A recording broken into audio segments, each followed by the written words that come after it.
This is the video review of the Power Rangers in Space Megawinger. And for the most part, I like the way this thing looks, but I do not like this thing up here.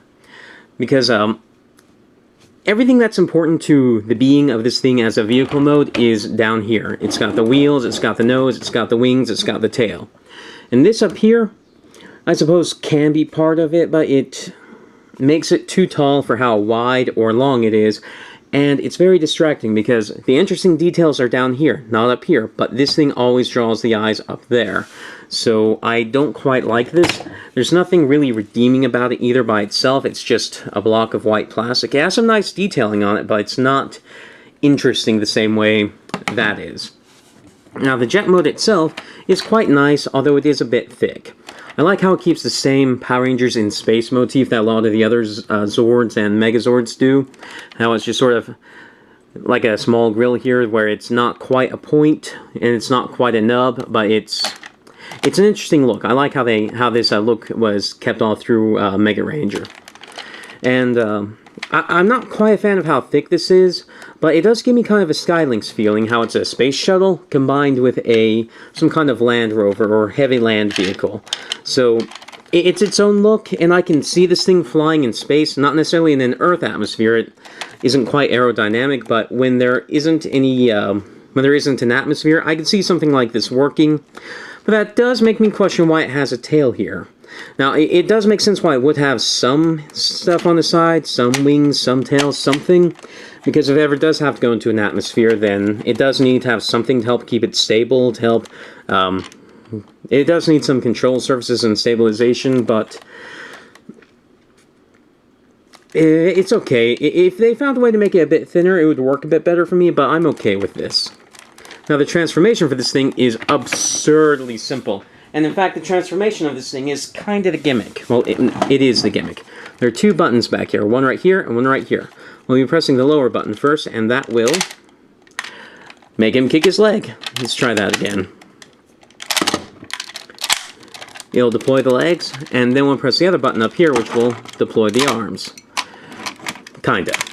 I was holding it at an odd angle. The spring wasn't quite powerful enough to overcome it. So let's try that again. I'll be pressing the second button,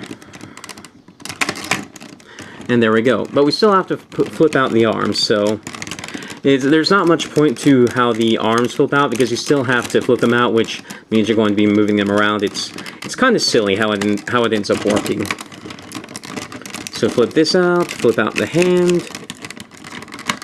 And then the last thing we'll do, well, not the last thing. The next thing we'll do is we'll fold up the wings. And then, if you look on his belt, it looks like a little mail symbol. You have mail! And then you get his head. And so it is a very automorphed transformation. I'm not quite sure I like how it all works because figure's kind of loose and floppy because of it. And I'm pretty sure all Megawingers are like that. And if not all of them are, the only ones that aren't like that are going to be new in box or mint and sealed box. So if you're looking for one of these on eBay and you don't want to spend a lot on a boxed item, you're probably going to get a very floppy figure. So that is a knock against it there, just because it'll be hard to find a figure that's not floppy. And then, even assuming that he's not floppy, he's still not the greatest figure. He has, well, he has a pretty big flaw here. He falls over very easily because he has that giant tail on the back. Now, it's not so bad if you fold the wings out, but it's still a problem. He has no heel because of the transformation, because to transform, the leg has to move unhindered, which means there's no room for heel. Now, they could have made a flip-out heel, but, well, they didn't. And so, he is already not my favorite figure, but he's not terrible, and he does combine with Mega Voyager, I think it's called. You pull this off, flatten out the wings, and then this will stick onto its back, and that does improve his balance quite a bit. So he does have some interactions with some of the other Power Rangers and Space figures, which I don't have the Mega Voyager yet. When I have it, I'll show how this works, but so there is a reason for one of his flaws, kinda, but it's just kind of a disappointing figure because the jet mode, while it's okay, is a bit too bulky for its own good. The transformation, while interesting, has a the way the arms aren't as fast as they should be for the gimmick is kind of disappointing. The head's fun. I actually really like the head. The head has a really nice sculpt there. But it's just not the greatest figure. Now, you can counteract the balance by using his weapon here, which can fit into his hand several ways. You can stick it in like a bow, like this. Of course, he'll never be able to draw the bow back, and that will work, and that will keep him from falling over, kinda. The other thing you can do is stick it in to his hands like this, and like this. And it's very hard to get them out of there once you get them in, because now they clip in.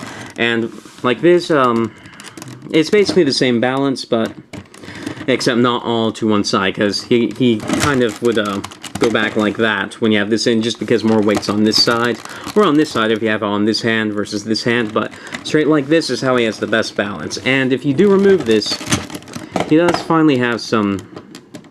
Well, no, he's actually forward heavy now, so yeah, just a terribly balanced figure. It's not, by far not the greatest figure. Now, I do want to mention the stickers on mine. I got this used, so I don't have all the stickers. It does look better with the stickers, so if you're just going to put this on a shelf, maybe against a wall or something to look at, if you like the looks of it, it looks better than it looks here, so it's not terrible, but it's just not the best figure out there. For a flying wing, like the Time Shadow Megazord is a much better flying wing design than this guy is. So I don't really recommend him unless you want to have a complete Power Rangers in Space or Megaranger collection. Or if you just want to be able to attach the wings to the Mega Voyager. And I suppose you could maybe just see if you could buy the wings if that's all you're interested in. But yeah, it's just not that great of a figure. It's okay. I mean, I'm kind of glad I got it because I am kind of in a collect the Power Rangers mode. I like having a shelf with just a bunch of Megazords, and having one more edition fuels my addiction, but that's not a reason for me to recommend him, you know? Anyway, this has been a review. Right now we're running a contest on Facebook, so click the link down below if you're interested in that. We're giving away a $50 Amazon gift card. It's not a contest, it's sweepstakes. And then... well, yeah, I review Power Rangers, Transformers, I'm across figures, just a ton of stuff like that. If any of that sounds interesting, please subscribe. Thank you for watching.